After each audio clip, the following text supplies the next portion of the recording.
Hello, welcome back to ever English. हमारा आज का नया टॉपिक होने वाला है। वो क्या है? When life test your patience. जब जीवन आपके धैर्य का टेस्ट लेती है, इम्तहान लेती है, उससे रिलेटेड आज का पैराग्राफ है। So let's start. Life often test us in unexpected way. जो हमारी लाइफ है, हमारा जीवन है, ये अक्सर हमारा इम्तिहान लेती है, टेस्ट लेती है इन अनएक्सपेक्टेड वे, यानी कि अप्रत्याशित वे। हमको बिल्कुल अंदाज़ा नहीं होता कि हाँ क्या होने वाला है आगे, लेकिन फिर ऐसा कुछ हो जाता है कि हमको कोई उम्मीद होती नहीं है ऐसी चीज़ की। ओके, तो वही लिखा है कि life often test us in unexpected वे। जीवन हमें हमेशा हमारी परीक्षा लेती है अप्रत्याशित तरीके से। समटाइम्स, कभी कभी, things do not get as plan. जो चीज़ें होती हैं वो प्लान के अनुसार नहीं होती हैं, हमारी योजनाओं के अनुसार नहीं होती हैं। एंड वी फील लॉस्ट, और हम खोया हुआ महसूस करते हैं। These are the moments when patience become our greatest strength. यानी कि ये वो क्षण होता है, ये वो पल होता है। These are the moments when patience, जब धैर्य बिकम्स बन जाता है आवर ग्रेटेस्ट स्ट्रेंथ, हमारी सबसे बड़ी ताकत। Patience doesn't mean staying silent और डूइंग नथिंग। पेशेंस का मतलब ये बिल्कुल नहीं है कि आप एकदम शांत रहें। स्टेइंग साइलेंट यानी एकदम शांत रहें, और डूइंग नथिंग, और कुछ भी ना करें। It means trusting that good things take time. इसका मतलब ये है कि आपको विश्वास करना है कि जो अच्छी चीज़ें होती हैं वो समय लेती हैं। जो अच्छी चीज़ें होती हैं वो समय लेती हैं। There once there was once a young man named Rohan. There was once यानी कि एक बार एक इंसान था, आ यंग मैन एक जवान लड़का, जवान आदमी, नेम्ड जिसका नाम था रोहन। क्या नाम था? Rohan. Who dreamed of becoming a successful artist, जो कि सपने देखता था। हु ड्रीम्ड यानी सपने देखता था, ऑफ बिकमिंग यानी बन जाने का, अ सक्सेसफुल आर्टिस्ट यानी एक सफल कलाकार। ही वर्क डे एंड नाइट, वो दिन और रात पूरी तरह से मेहनत करता था। बट लेकिन no one appreciated his work, लेकिन कोई भी उसके कार्य की सराहना नहीं करते थे, अप्रिशिएट नहीं करते थे।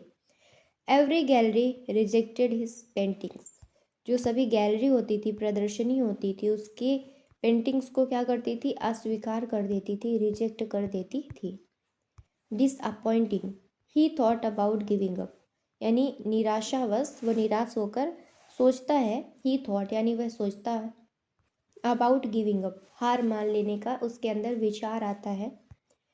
वन डे एक दिन, his old teacher saw him his paintings and said, एक दिन उसके कोई बहुत ही बड़े बुजुर्ग शिक्षक होते हैं जो कि उसकी पेंटिंग्स को, उसकी कलाकारी को देखते हैं। एंड सेड, और कहते हैं, Rohan, do you know how long it takes for a seed to become a tree. Rohan, क्या तुम जानते हो? डू यू नो, क्या तुम जानते हो? हाउ लॉन्ग इट टेक्स यानी कितना समय लगता है, फॉर अ सीड यानी एक बीज को, टू बिकम अ ट्री पेड़ बनने में, यानी कि एक बीज से जो पेड़ बनता है तो उसमें कितना समय लगता है, क्या तुमको पता है? It faces storms, heat and rain, but it keeps going silently, यानी कि वो तूफान का, गर्मी का और बारिश, इन सब का सामना करता है। बट लेकिन इट कीप्स ग्रोइंग साइलेंटली, लेकिन वो शांति से ग्रो करता रहता है, बढ़ता रहता है। You are like that seed, आप उस बीज की तरह है। योर टाइम विल कम, तुम्हारा समय आएगा। Rohan listen carefully and decided not to quit, Rohan सुनता रहा बहुत ही ध्यानपूर्वक, केयरफुली, एंड डिसाइडेड और निर्णय लिया, नॉट टू क्विट यानी कि ना छोड़ने का उसने निर्णय लिया। He continued painting with more patience and hope, वो लगातार पेंटिंग करता रहा, कलाकारी करता रहा, और भी ज़्यादा धैर्य और आशा के साथ, होप के साथ। ईयर्स पास्ड यानी कि साल बीतते गए। एंड वन डे, और एक दिन, his painting was selected for a famous art exhibition, और उसकी जो पेंटिंग्स थी वो सेलेक्ट हुई, यानी कि चयनित की गई एक बहुत ही बड़े एग्जीबिशन के लिए, कला प्रदर्शनी के लिए। पीपल लव्ड हिज वर्क, लोग उसके कार्य को पसंद करने लगे। एंड सून, और जल्दी he became one of the most respected artist in the country, और जल्द ही वो बहुत ही ज़्यादा रिस्पेक्टेड यानी सम्मानित आर्टिस्ट, कलाकार के रूप में फेमस हो गया इन द कंट्री यानी कि देश में। Rohan's story teaches us, Rohan की जो कहानी है ये हमको सिखाती है कि that life test our patience, जो जीवन होता है वो हमारे धैर्य की परीक्षा लेता है। To see if we truly believe in our dreams, वो ये देखता है कि क्या हम सच में अपने सपनों में विश्वास करते हैं या फिर ऐवी ही बस हम सपने ही देखते रहते हैं। समटाइम्स, कभी कभी, डिलेज, कभी कभी देरी होती है। एंड नॉट डिनायल, ना कि इनकार किया जाता है। दे आर लेसन्स, ये सबक होते हैं सीखने के लिए। इन डिसगाइज, यानी कि छिपे हुए वरदान की तरह, भेष की तरह, भेष में यानी कि रियलिटी से पीछे कुछ छिपा हुआ होता है जो कि हमको दिखाई नहीं देता लेकिन हमारे सीखने के लिए ही होता है। Patience gives us the strength to wait for the right moment and wisdom to understand that success takes time, यानी कि जो पेशेंस होता है, गिव्स अस द स्ट्रेंथ, ये हमको ताकत देता है, टू वेट यानी कि इंतज़ार करने का, फॉर द राइट मोमेंट यानी कि एक उचित क्षण के लिए, and the wisdom to understand, और बुद्धि देता है समझने के लिए, दैट सक्सेस टेक्स टाइम, जो कि है कि सफलता समय लेती है। वेन लाइफ गेट्स डिफ़िकल्ट, जब जीवन कठिन हो जाता है, रिमेंबर दैट, तो ये याद रखें, every struggle is shaping you into a stronger person, यानी कि जो सभी संघर्ष है वो आपको ढाल रहे हैं एक मजबूत व्यक्ति की तरफ। Flowers do not bloom overnight, फूल रातों रात नहीं खिलते। And rivers don't reach the ocean in a day, और नदियाँ कभी एक दिन में समुद्र तक नहीं पहुँचती। Everything beautiful everything beautiful takes time, यानी कि जो भी चीज़ें सुंदर हैं वो समय लेंगी। सो इसीलिए whenever life test your patience, जब भी जीवन आपके धैर्य की परीक्षा ले, डोंट लूज हो, तो आशा न खोएं। कीप वर्किंग, कार्य करते रहें। कीप बिलीविंग, और विश्वास करते रहें। एंड कीप ग्रोइंग, और आगे बढ़ते रहें। Your time will come just like Rohan, आपका समय आएगा बिल्कुल रोहन की तरह।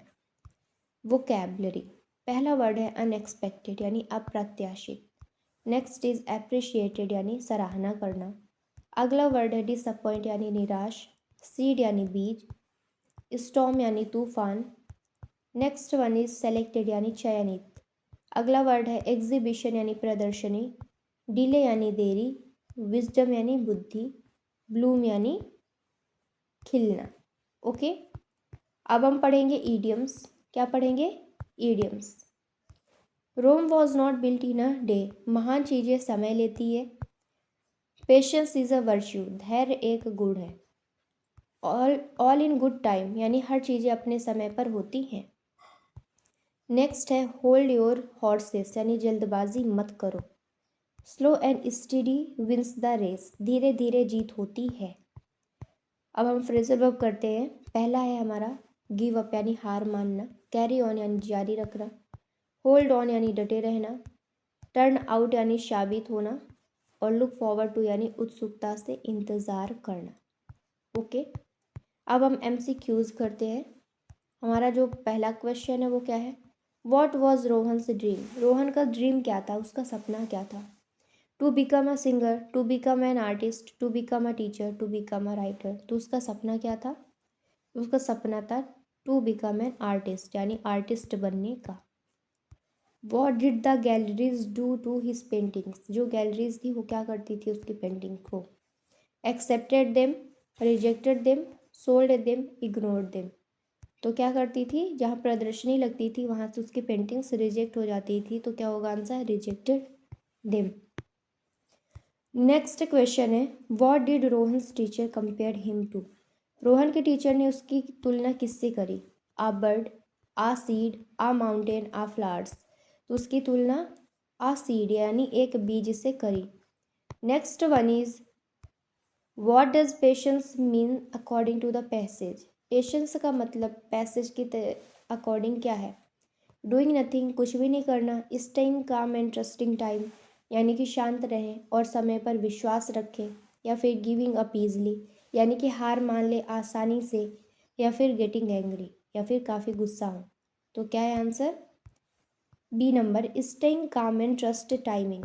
Next question is what happened after years of effort, यानी कि काफ़ी सालों के प्रयास के बाद क्या होता है।